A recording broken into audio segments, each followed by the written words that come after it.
कहा वैराग्य? बोले हाँ, वैराग्य तीन तरह का होता है। एक होता है मरकट वैराग्य, एक होता है शमशान वैराग्य, और एक होता है सच्चा वैराग्य। मरकट वैराग्य होता है बंदर की तरह, जैसे बंदर किसी एक स्थान पर नहीं रुकता, एक स्थान से दूसरे स्थान पर दौड़ता रहता है, ऐसे ही जब जीवात्मा को कभी थोड़ा सा वैराग्य हो गया, फिर घर के प्रति आसक्ति हो गई, लड़ाई हो गई, बैग सजा लिया, जा रहा हूं, अब नहीं लौट के आऊंगा, कहीं किसी आश्रम में जाकर के समय काट लूंगा। घर वालों ने भी सोच लिया रोजाना भागते हैं, आज इन्हें जाने दो। बैग लेकर के चल दिए, चलते जा रहे हैं, पीछे मुड़ मुड़ के देखते जा रहे हैं, कोई लौटाने आ जाए तो लौट के चले जाए। स्टेशन पर पहुंच गए, कोई बुलाने वाला नहीं आया, लौट करके घर आ गए।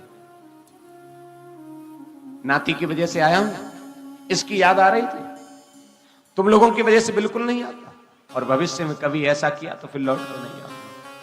ये होता है मरकट वैराग्य। एक होता है शमशान वैराग्य। शमशान में जब हम जाते हैं किसी के साथ, तो वहां भी वैराग्य उत्पन्न होता है। आगे अर्थी जा रही होती है, राम नाम सत्य बोलते हुए लोग जाते हैं, पीछे चलने वाले लोगों को भी वैराग्य उत्पन्न हो जाता है। चला गया बेचारा, दूसरा कहेगा भैया ये तो होना ही है, सबको ही जाना है, एक दिन सभी को ऐसे ही जाना है, कोई अमर नहीं है। देख लो भैया, शाम तक बिल्कुल ठीक था,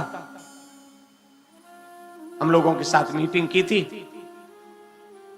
और सुबह पता चला हार्ट अटैक हो गया, चला गया।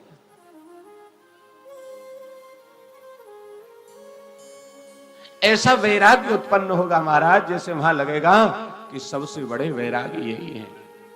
और वहां मुखाग्नि हुई, लौट करके आए, हाथ मुंह धोया और एक चाय पी नहीं, तुरंत कहने लगते हैं दुकान नहीं खुली अभी तक, 12 बज रहे हैं, मैं नहीं था तो आज दुकान ही नहीं खुलेगी, आज कोई गया ही नहीं, लाओ चाबी कहां है। जाकर के दुकान खोलेंगे, व्यापार देखेंगे, बिजनेस देखेंगे, अपने कार्यों को देखेंगे। ये होता है शमशान वैराग्य। और तीसरा होता है, भगवान कहते हैं तीसरा जो होता है वो सच्चा वैराग्य होता है।